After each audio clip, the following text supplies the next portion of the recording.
Hello and welcome to tonight's Roundtable. I'm Kate Burnham, the Superintendent of the Lunenburg Public Schools, and today I have two guests with me. One being Chad Adams, the Assistant Principal at the primary school, and Denise Galloway, who is the Secretary at the primary school. And today we're going to talk a little bit about the process for registration for both preschool and kindergarten. So welcome. Thank you for joining me to talk about this very important topic.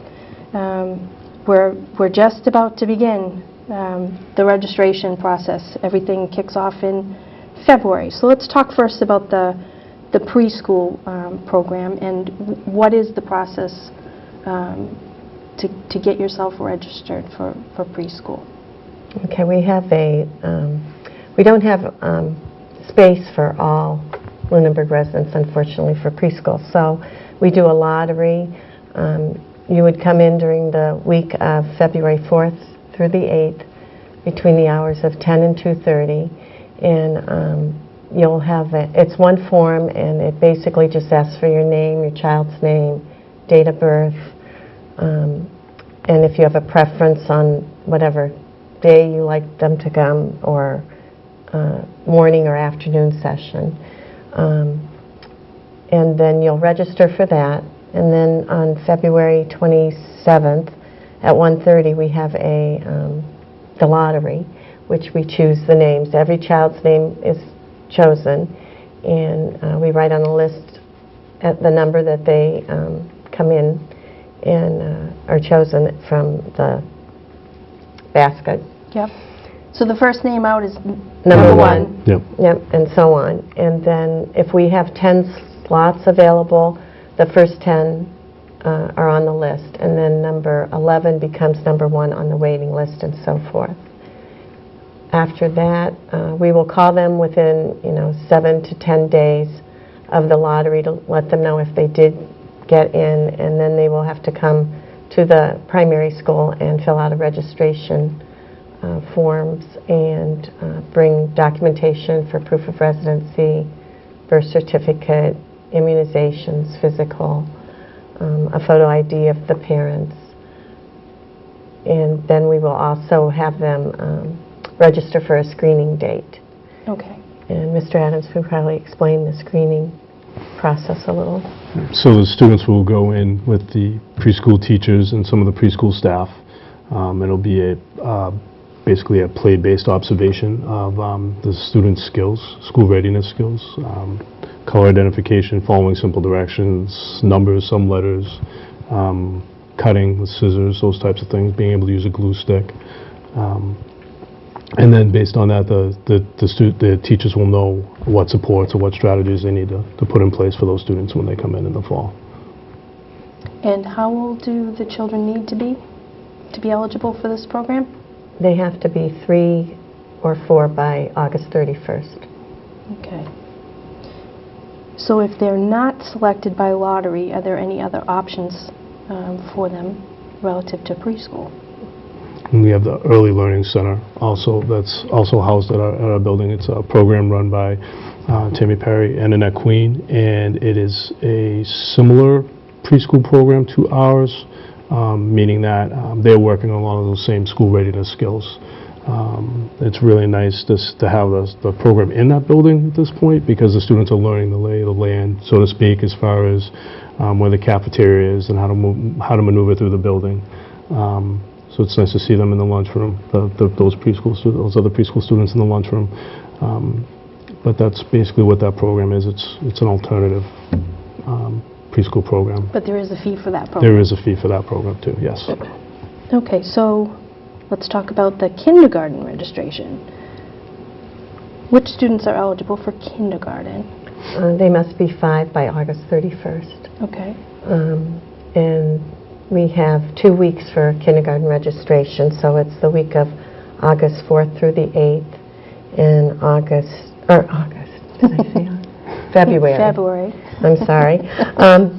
February 4th through February 8th, and February 8th through the 11th from 10 to 2:30.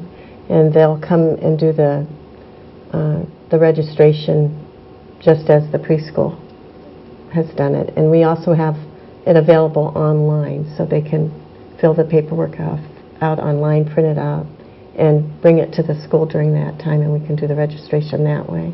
Okay. But they're more than welcome to come into the front office and complete the paperwork there, too. Okay. So there's no lottery for kindergarten. Everybody who registers is going to get a space in a kindergarten class. As long as they're a Lunenburg resident. Yeah. Okay. So what sorts of documentation do parents or guardians need to provide with the registration for kindergarten? Well, they have to give us 3 proofs of residency. There's a column A, B, and C, and they need 1 item from each column. So, and where can they find the columns that you're referring to? They are posted on the website. Okay. Yeah, I believe it's on the district website also, Okay. and then our website. Okay. In addition to the 3 proofs of residency, what else do they need? We make a copy of a photo ID of the parent, and we need a recent physical immunizations, a utility bill or electric bill, and if they own their home, a mortgage payment. If they are renting, we need to see a copy of a rental agreement with a recent rental payment. If they own their home, it's a mortgage payment, or if they're just purchasing a home, we can use a P&S, a purchase and sales agreement, and within, after 30 days that they've been in the house, they need to provide us something from B and C. Okay. The original birth certificate, which we'll make a copy of. They'll also need that, too. Okay. And for parents who don't have a copy handy, now is a good time to pursue securing an original birth certificate so that you have it in time for the registration window. So once students are registered, what comes next in the process for kindergarten? Well, once they're registered, when they are registering, once they finish that, we have them sign up for a screening date, which I believe is May 1st, 2nd, and 3rd. Yeah. And And is that screening similar to the screening that you described for pre-K? It is. The screening process is the same. We'll go back and look at school readiness skills again. The students will be divided up and taken into small groups and in their classrooms with staff, kindergarten teaching staff and other staff in the building.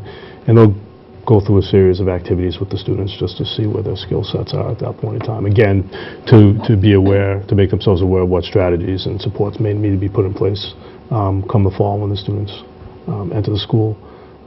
We also have an orientation for parents while those students are going through the screening. It's basically welcome to kindergarten, welcome to school type of an orientation put on by the principal, and usually the guidance counselor will provide some information also. And then from there, it's just a matter of getting all the information out as far as who their teachers, the classroom teachers. We put a packet together for them towards the end of our school year this year. Send that out over the summer so that they know who their teachers are. Are there questions that are, kind of frequently asked by new parents registering for kindergarten? About the school, how the day works? A lot of it will do around with busing and transportation. So we need to wait to see how many kids register and where they live in town. We provide that information to the bus company, and then the bus company will put together the bus routes and let us know the time frames. And because sometimes they have to adjust depending on where the students are living at that point in time. They have to adjust some of the bus routes. So until we get that information, once we get that information, we'll post it on our door as soon as we possibly can. We give it to the district website, and parents will be able to find out which bus or what the routes are and the times and things like that for the buses. Also, the other piece is if you're going to pick your child up or drop your child off, or if you're going to send them to the extended day learning program, we're going to need to know that information. It's very important information for us to have. And there's paperwork that we send out on the emergency contact form. There's a spot for that needs to be, make sure that they check off if they're going to take a bus on a regular basis, if they're going to be a drop-off or pick-up or extended day, or all three, depending on what schedules are. You know, if they're going to take advantage of all three of those options. So, and buses, there is no fee for busing at this levels. So, I think that's one of the other questions we get. Yeah. Very good. So any last thoughts? Actually, you mentioned extended day. Extended day. We should probably mention what that is. So extended day is a before and after school child care program that we have for our students. And parents can drop their children off in the morning before they go to work, you know, and then they can pick, you know, they can send them to extended day in the afternoon and pick them up after work. So before school, there's a time period where the students can go to this program and they can interact with other students and just basically, you know, have a place to go, you know, especially for parents whose schedules don't allow them to just drop them off or spend a lot of time waiting for buses. Same thing with after school, you know, it's basically based on, you know, work schedules for parents to try to help them out with the students. Certainly for kindergarten students, there's a homework center in the extended day program, but kindergarten students wouldn't necessarily need the homework center, but that does become available for other students as they get older, as well as some other activities and things that they do with the students in the afternoons. And there is a fee for extended day? There is a fee for extended day, yes. Okay. So any other thoughts that we want to share with viewers before we wrap up? The only other item that I think we didn't touch on was the preschool is tuition-based. So there is a charge for preschool. Okay, very good. So if folks wanted to find this information, because we covered a lot of ground here today, where would you direct them?